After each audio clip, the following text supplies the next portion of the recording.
This is going to be our typography project really quickly. The goal of it is to create an image out of words. The words in some way should correlate with what the object is. So, and tends to go with the colors that are there. So this one's a knife. The blade is made out of the word blade, blade, blade. They switch it to gray and the handle is black. This one is like Edgar Allan Poe, Doth the Raven Nevermore. So they kind of clever play on that with the raven. You've got Winnie the Pooh here, made out of the different words that kind of go along with him, and then a horse. Step one is to find an interesting font. When you go into dafont.com, you should find some thicker fonts or things that are readable. You don't want to go too crazy with this. When you download a font, you just download it. I'm going to click on this. Y'all are going to see my messy desktop here. Exit out of that for a second. To load a font, you just double click on it and hit install, and it should go into Photoshop right away. This was locking up earlier, so I'm going to ignore that and go back to here. Also, when you search for your source image, let's say I want to do an octopus, don't forget to go to Tools and search a large image so you have a high quality image to work from. That even being said, like this is a high quality one, but it was still only 8 inches. Go ahead and do a file new just to make sure everything is right and set up either like a 10 by 10, a 12 by 12, 300 resolution and hit OK. That way we know we're going to have a decent canvas. And if my picture is a little pixelated or something, it really doesn't matter because it's a template. I'm tracing it, and in the end, this will get turned off. So I bring over my picture. I'm going to show you 2 ways to kind of play with the fonts with this. This is a detail project. You have to take time. You have to zoom in. It's not something you can crank out if you want to make this look good. This image may be a little ambitious. I don't know if I'd have the patience to actually do all of it. But I'm going to zoom in. And I'm just going to pick this little area up here, I guess. Okay. Again, zoom in close to what you're working on. Get my text.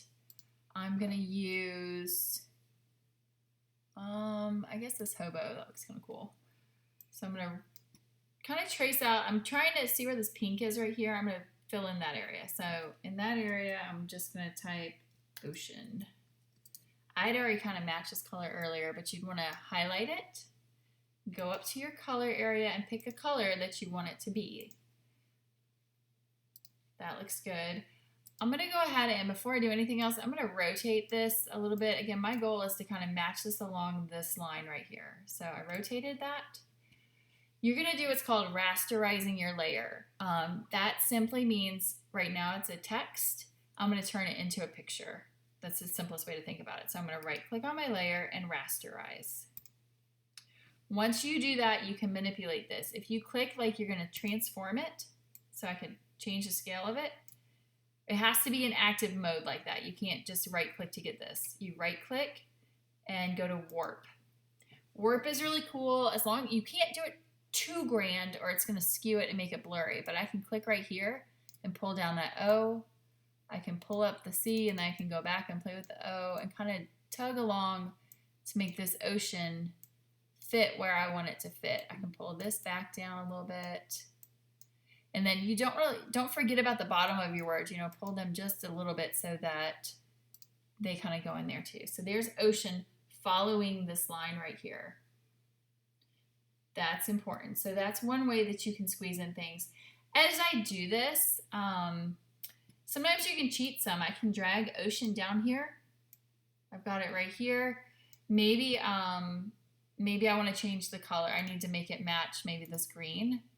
So now my color is green. I could paint bucket in these letters really quick. Ooh, they kind of turn blurry though. They don't look that good.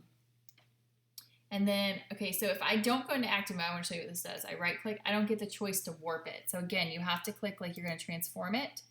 And then I can get warp.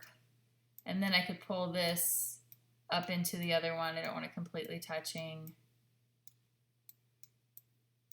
And then mess with the bottom a little bit and hit OK. That doesn't look that great, but that's the idea of using warp to start to get your words in there. Again, it doesn't matter. The words should kind of correlate with something.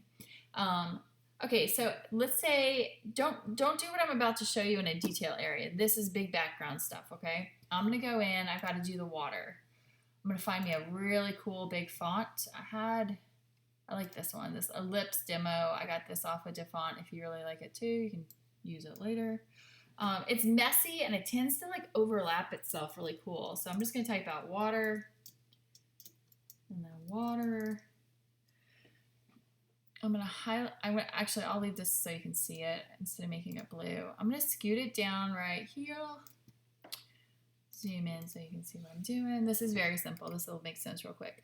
I'm gonna rasterize the layer so I can mess with it. I'm also gonna change the opacity a little bit so I can see. And I'm gonna zoom in more and I'm just gonna erase right up to where I need to be. So it's super simple to create my water background. I'm just gonna hit right there. Scoot along there a little bit. And this is a hard eraser. This is not a fuzzy. We tend to use fuzzy ones for everything. So this is a hard eraser. You can also, I think it's really small. If you hold down after you click once, you can hold the shift key down and it'll erase in a straight line for you. Or if you have a steady hand, you can just freeform it. So steady hand, try and don't forget to erase down here. So then I'm going to back up, and because I did it earlier, I'm going to change the color of this. I'm going to try to go to Image, Adjustments, Hue Saturation, and hopefully find something that's blue. Not that way. There's nothing blue that way. Well, there's nothing blue. I'm missing it right here. Oh well. I could do that and then paint bucket the blue. There we go, there we go. So when I turn this off, this is kind of what I'm left with as I shape in my stuff. And then I would need an outline right here. So my final detail would be, you can, I was trying to use my pen tool, because you can actually write on a path. Mine was not going correctly. I don't know. I think it might just be because I'm in the CS6 or whatever, but I'm going to try to show you how it's supposed to. This should work. Mine, I've never actually had it not work. I think it's just because mine's being weird. You can use the pen tool, and this is a free form flow of it, to draw in an area. You go to your text, and when you hover over the path, let me get on something different real quick. Let me get on something very basic. Not that it's going to work because it hasn't been working. And click, see how it changed from regular text to this? You can click on here. See this little, that's what stops mine. I don't know why that pops up. It's like a dead end. I can't even type. But usually you can type. I actually had a tutorial up here. He was just, since mine's not working, y'all could see what it's doing. That we get a different icon. Normally we would get this and we would draw it. So let's go ahead and do that. So we're going to type on a path, and we're just going to go ahead and select that so that we can make it white, make it visible. Use the. So you can do that. I think mine's just because I'm in CS6 and it's being stupid. And paths, window, paths. It's very easy. If you open that window, you can just, like I messed up, you can throw stuff away. Mine's not even throwing away, so I'm just gonna, okay. So what I would do, mine's not working, shocker. Let's just get in here, really teeny tiny, and just do my words like Jennifer. Why can't I even see this? Am I just not even, cancel. Oh, somehow, this is so big it's not fitting in there. Jennifer. So you could make that even like a 3. And you don't even have to contour it that much. If you just make little words, you could still go back in and do what we were doing with the warp.